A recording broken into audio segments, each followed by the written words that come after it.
Selanjutnya kita langsung gas ke Putrajaya. Tempat pertama yang kita tuju adalah Putrajaya Steps.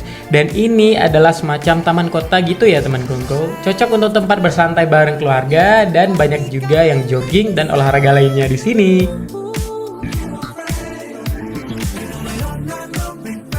Terus setelah dari sini kita lanjut ke salah satu tempat wajib di Putrajaya ini. Apalagi kalau bukan Masjid Putrajaya yang cantik dan elok ini.